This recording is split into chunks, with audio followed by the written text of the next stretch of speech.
Olá pessoal, aqui é o Diácono Luciano, novamente aqui com vocês nas nossas matérias teológicas. Agradeço já a todos aqueles que estão seguindo, que estão acompanhando juntamente conosco. Aqueles que ainda não se inscreveram, por favor, se inscrevam no canal e assim vocês passam a receber todas as postagens que nós colocarmos, principalmente aos alunos, aqueles que me seguem, aqueles que estão junto conosco em sala de aula e que nesse momento não estão podendo se reunir. Então, para que nós não fiquemos totalmente aí inertes, sem ter nenhum diálogo teológico, a partir daqui, então, nós estamos postando essas aulas para que possamos ir acompanhando. E uma das matérias que nós temos trabalhado é a introdução ao Novo Testamento. Então, nós temos já em alguns encontros falado um pouquinho sobre tudo aquilo que precedeu a escritura do Novo Testamento. Então, a partir de agora, a gente vai começar a relembrar um pouquinho, então, essa matéria e nos aprofundando um pouco mais, para quando nós pudermos nos reencontrar, temos a nossa memória fresca aí de todos os acontecimentos que já foram trabalhados e alguns que serão agora aprofundados. Quando nós falamos de leitura do Novo Testamento e de compreensão, não só de todo o Novo Testamento, mas como de toda a Bíblia, eu costumo dizer sempre que nós temos que saber quais são as lentes, através de quais lentes que nós estamos falando, estamos vendo. Porque uma das coisas é certa, o nosso olhar, a nossa mentalidade é uma mentalidade completamente grego-romana. Nós fomos criados, fomos educados dentro dessa mentalidade. Entretanto, os livros bíblicos, eles não foram escritos dentro dessa mentalidade grego-romana, mas sim seguindo uma mentalidade semítica, uma forma diferente de ver o mundo, uma cultura completamente diferente da nossa. E para que nós possamos compreender, portanto, muitas vezes nós temos que nos aprofundar, mergulhar um pouco na cultura semita, lá desse pessoal do Oriente Médio. E às vezes temos que tirar essas nossas lentes e colocar a lente semita, para enxergarmos as coisas tal como aqueles que se dispuseram a escrever enxergavam o mundo. Com o Novo Testamento não é diferente. E ainda com um agravante. Nós temos um período obscuro, um período da história em que não é registrado, que não foi registrado, um período em que muitas coisas aconteceram entre o primeiro e o segundo testamento. Esse período chega aí a mais ou menos 400 anos. Muitas coisas foram vividas dentro desse intermédio e que para nós podermos compreender o Novo Testamento, nós temos que, hora ou outra, olharmos, nos debruçarmos sobre esses acontecimentos, sobre tudo aquilo que vem a ser o pano de fundo para que o Novo Testamento possa ser escrito. E é a partir disso que nós vamos trabalhar então nesse nosso encontro de hoje. Nesse sentido, então, que nós trazemos para vocês aqui algumas coisas que são aceitas como verdadeiras para o Segundo Testamento, para as quais é necessário uma explicação. Vamos citar algumas delas, que é isso que se segue. Primeiro, qual a situação política dentro do Novo Testamento?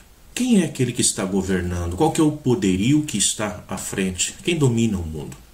E durante todo o tempo em que o Novo Testamento passa a ser escrito, nós vamos ter lá a dominação romana. Portanto, nós temos uma divisão dentro da própria Palestina, onde os romanos estão governando com toda uma mentalidade, portanto, diferente que é adquirida. Os romanos que já haviam superado os gregos e que pegam toda a mentalidade grega, adapta a sua mentalidade romana e agora isso também está sendo passado para os outros povos. Então, a primeira coisa que nós temos na nossa cabeça é isso.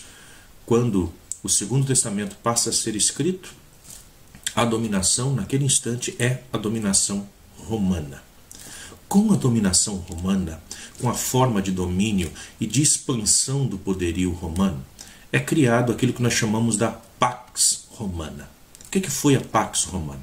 Foi uma forma de poder fazer com que as comunicações ficassem mais rápidas. E essa Pax ou Paz Romana, ela é feita através de grandes estruturas que são construídas, de grandes estradas que são abertas, que são pavimentadas, para desenvolver dessa forma a comunicação entre as regiões, fazendo com que as grandes legiões, os soldados, pudessem ir de um lado para o outro rapidamente e assim poder atenuar todas as rebeliões que tivessem em qualquer parte da das cidades dominadas por Roma. Então, dessa forma, essa Pax Romana também acaba fazendo com que as movimentações, as migrações, elas passem a acontecer de uma forma mais rápida. Com isso, nós vamos ter um segundo fenômeno, que é a dispersão judaica.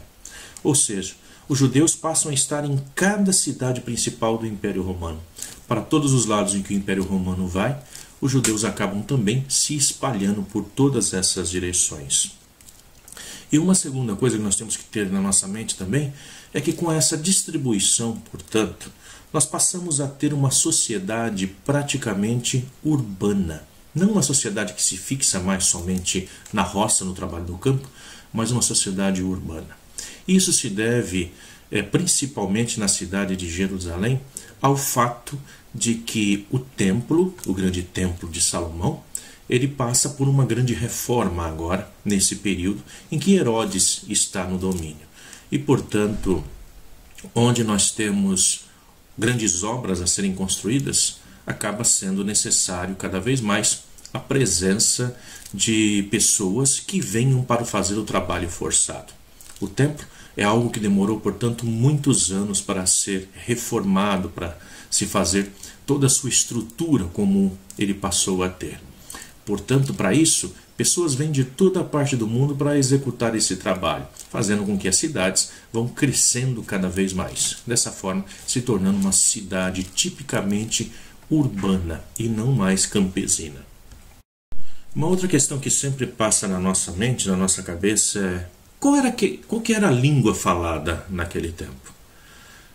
Nós sabemos que todo o Novo Testamento ele foi escrito na língua grega. Entretanto, a mentalidade mesmo daquele que escreve, daquele que está escrevendo, ainda é a mentalidade semita. Portanto, a língua falada naquela época, dentro das casas, podemos assim dizer, dentro das demais culturas, era no templo o hebraico, que era a língua oficial para os eruditos, que ainda falavam o hebraico. Comumente nas casas se falava o aramaico, mas o grego era a língua do comércio. Portanto, nas ruas as pessoas falam o grego. Aqueles que já foram para Israel, que já fizeram essa experiência de peregrinação, entendem muito bem isso. Hoje, quando nós estamos passando pelas ruas de Israel, nós percebemos que eles têm uma facilidade muito grande para escutar aquilo que nós comentamos quando passamos na rua e já nos chamam para dentro das lojas na nossa língua. Ou seja, uma coisa ou outra da língua de todo o mundo eles vão acabar conhecendo, pelo menos para poder vender. Podemos dizer que assim também funcionava naquela época. A língua do comércio era o grego. Assim como hoje nós temos uma linguagem universal que é o inglês, que se espalha por todo o mundo. Naquela época também a mentalidade grego-romana que prevalecia, portanto a língua grega era a língua aí do comércio. Nós tínhamos também um exclusivismo judaico, porque graças ao pacto que foi feito entre Herodes e o Império, fazendo com que o povo, toda a população, não criasse caos contra o Império Romano, não se rebelasse contra o Império Romano. Dessa forma, portanto, os judeus passam a ter um certo exclusivismo, diferente de outros povos. Por exemplo, eles puderam continuar mantendo a sua própria fé, a sua própria religião, e não tendo que exercer o culto ao imperador, coisa essa que os outros povos eram obrigados a estar fazendo. E esse povo que se torna dominado, nós não podemos esquecer que eles saíram de uma realidade desses 400 anos que antecederam a escrita do Novo Testamento, que foi uma realidade de estarem presos, uma realidade de estarem exilados no exílio na Babilônia. Portanto, esse povo que retorna, que vem para a terra nesse período desses 400 anos, na verdade não são o mesmo povo que foi para o cativeiro na Babilônia, mas são os filhos dos filhos, uma segunda, uma terceira geração que está voltando. E lá na Babilônia eles aprenderam a dar uma ênfase maior na Torá, na palavra de Deus, exatamente por não se ter o templo. Esses que agora então estão vindo para a terra, esses que se estabeleceram na terra, esses que agora vão servir aí para a base de onde nós vamos falar, que vem o Messias, vem o Cristo, esses têm uma ênfase na Torá. não somente no sacrifício, mas sim na Torá, na palavra de Deus. É como escutar, como colocar em prática essa palavra de Deus na vida, no cotidiano. Com isso, um outro sistema é criado, um sistema, vamos dizer assim, judiciário, que é o Sinédrio. O Sinédrio é algo que não existia antes da Babilônia, mas depois, agora com a volta para a Terra, ele passa a existir. Então o Sinédrio é um grupo com várias pessoas de peso dentro da sociedade que vão julgar, que vão criar as suas leis, a sua forma de julgamento e que vão exercer também essa influência junto ao povo. Grande parte do Sinédrio na época de Jesus são formados pelos saduceus, pelos fariseus. Então é um grupo que nós vamos conversar sobre ele um pouco mais tarde. Não podemos esquecer também da Beit Sefer, ou da sinagoga e da escola. A Beit Knesset, como é conhecida no hebraico, é a sinagoga. A sinagoga é uma palavra que, na verdade, ela vem do grego e não do hebraico. E que agora ela entra exatamente para servir, para poder dizer que é um lugar de reunião, um lugar de encontro. A sinagoga, ela passa a ser criada, muito embora vai se dizer que ela tem uma origem mosaica, ainda assim muitos estudiosos vão afirmar que o complexo sinagogal é criado durante o tempo na Babilônia. Falar de uma sinagoga, antes de qualquer outra coisa, não é falar de um prédio, mas falar de uma reunião, de um encontro de pessoas. Portanto, se debaixo da sombra de uma árvore tiver um grupo de pessoas reunidos para estudar a Torá, lá eles estão em sinagoga. Estariam ali, portanto, se encontrando para estudar a palavra de Deus, para meditar sobre essa palavra. E também a questão da escola. Então tudo isso é criado durante o tempo na Babilônia, para que o povo possa manter ali viva a sua cultura, não perder aquilo, porque já haviam perdido, portanto, o templo. Esse sistema sinagogal, ele é transportado também até essa época em que o Novo Testamento vai ser escrito, e portanto, onde que se vai dar a vida do povo. Eles vão se reunir nas sinagogas para ali fazer as suas orações. Um outro ponto muito interessante que nós não podemos deixar de lado antes de entrarmos na leitura do Novo Testamento, antes de começarmos a querer fazer qualquer tipo de interpretação, é falar um pouquinho sobre as seitas religiosas e políticas que existiam naquela época. Uma dessas seitas, uma das de maior peso, eram os saduceus. Quem eram esses? Os saduceus geralmente era feito pela classe dominante, por aqueles que tinham grandes propriedades de terra. Esses, em grande parte, estavam dentro do Sinédrio. Eles são chamados também da classe sacerdotal, estariam muitas vezes dentro do templo. São esses, portanto, que vão, em grande maioria, ditar as normas, ditar as leis que o povo deve seguir. É um grupo que não acreditava na ressurreição. É um grupo que acreditava que o homem tem que viver aquilo que se vive hoje, porque não existe o amanhã. A ressurreição se daria no pensamento desses, não uma forma de ressurgir, mas uma forma de continuar mantendo a sua existência, seria a partir dos filhos. Por isso, quanto mais filhos você tivesse, mais a sua memória seria lembrada. Enquanto se lembra, se faz memória, você continua a sua existência, continua a sua vida nos seus filhos, nos seus netos, mantém a sua descendência. Um outro grupo que nós hoje acabamos criticando muito todas as vezes que nós lemos o Novo Testamento é o grupo dos fariseus. É um outro grupo muito importante na época de Jesus, porque era esse grupo que mantinha acesa a fé do povo. Era esse grupo que mantinha a instrução para o povo. Poderíamos tranquilamente dizer que esses seriam os nossos catequistas hoje. São todos aqueles que se voltam com a palavra para o povo, aqueles que trazem a explicação, aqueles que estão na vida do povo, aqueles que ensinavam a seguir a palavra de Deus. Então esse era o grupo dos fariseus. E aí muitas vezes a gente poderia se perguntar, né? Mas por que é então que, se esse grupo era o grupo que ajudava, que estava com o povo, que ensinava a palavra de Deus, por que Jesus teve tanto problema com esse grupo? Essa é uma questão que também nós vamos ver em outros encontros futuros, mas que já adiantando posso dizer para vocês, Jesus não teve tanto problema assim com os fariseus. Mas as comunidades que estarão escrevendo depois da destruição do templo no ano 70, esses vão ter problema sim com os fariseus, mas não o próprio Jesus. E os fariseus eram aqueles que pregavam também a ressurreição. Ao povo falavam sobre a ressurreição, acreditavam sim que tudo aquilo que nós vivemos nessa vida nos prepara para uma vida futura e que, portanto, tem consequência todos os nossos atos nessa vida.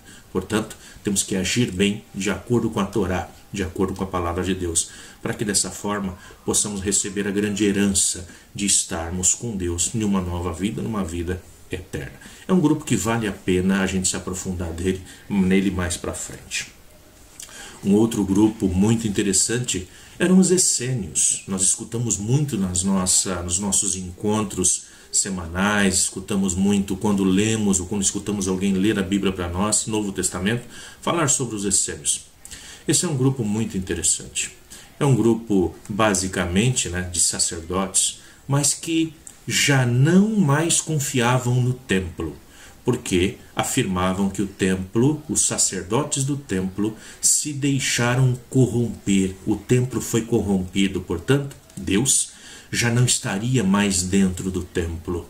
O Senhor Deus teria abandonado, porque aqueles que estão lá se corromperam e já não servem mais a Deus através do povo, mas querem ser servidos.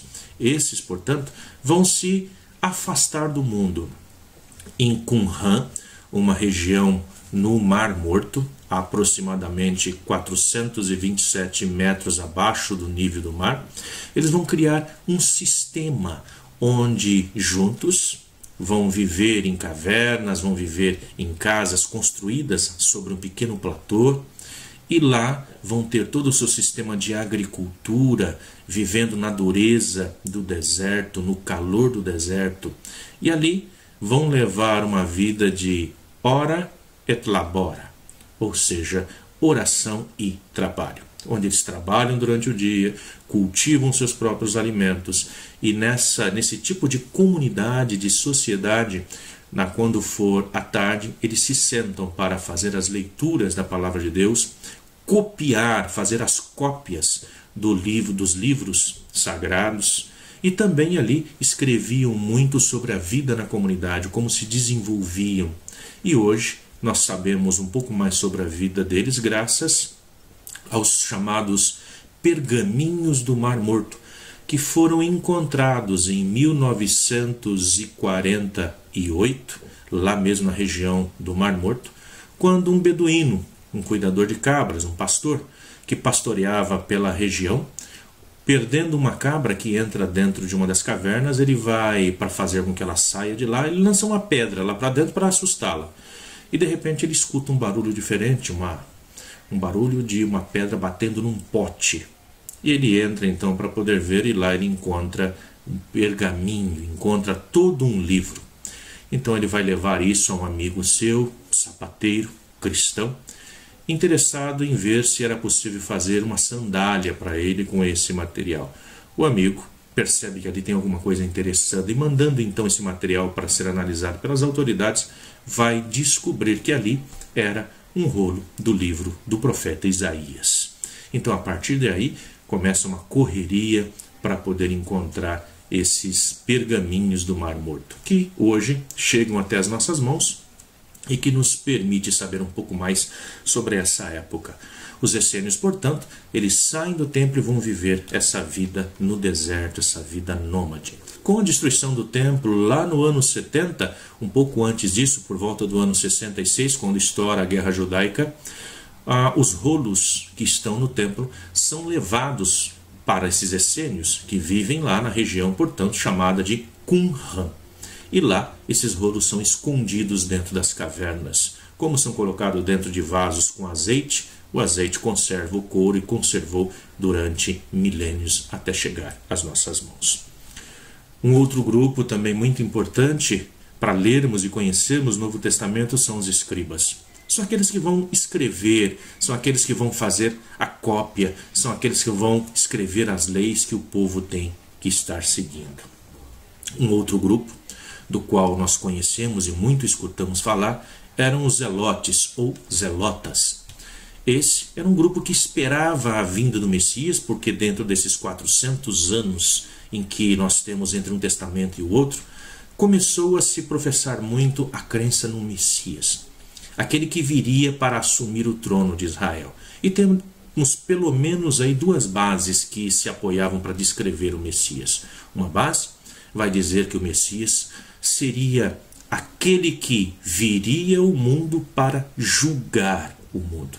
E uma vez esse mundo julgado, ele condenaria os culpados e dessa forma estabeleceria na terra o reinado de Deus. Esperavam esses, portanto, que o Messias fosse aquele que viesse com a espada na mão. Um outro tipo de messianismo esperado, o messianismo pregado por Isaías, é o Messias que viria para resgatar a humanidade, resgatar o seu povo e assim fazer subir, levar a presença de Deus, onde iniciaria o reinar de Deus, não nesse mundo, mas num outro mundo, no tempo de Deus. É o que acredita o cristianismo. Esse grupo, os zelotes, eram aqueles, portanto, que acreditavam que para poder restituir a casa de Israel era necessário através da guerra. Escutamos muito falar que Pedro talvez possa ter feito parte desse grupo, quando que lá no Monte das Oliveiras ele não pensa duas vezes para sacar da bainha sua espada e cortar a orelha do soldado de nome Malco, o soldado romano. Pode ser que sim, pode ser que não. Nós tínhamos um outro grupo, que é o grupo dos herodianos. O próprio nome já diz, Herodes, então um grupo daqueles que seguem ao rei Herodes, seguem a dinastia de Herodes, seguem também aos seus filhos. Herodes, que não era judeu, mas vai assumir o trono exatamente por ter se casado com uma mulher judia, e um rei que não é amado pelo povo, que pelo povo não estaria no poder, e um rei que também entrou para a história por tantas coisas grandiosas que ele fez, mas principalmente ficou marcado por ter mandado matar as criancinhas. É graças a ele que Jesus, logo depois de nascer, tem que fugir, para o Egito com José e Maria. Então esses são alguns dos grupos em que nós tínhamos nessa época. No nosso próximo encontro, continuaremos a falar um pouquinho mais sobre isso. Espero que vocês tenham gostado. E caso queiram alguma explicação ou queiram mesmo ter com vocês o material, eu vou deixar no link da descrição a apostila que nós utilizamos e assim vocês podem baixá-la. Muito obrigado e até o nosso próximo encontro.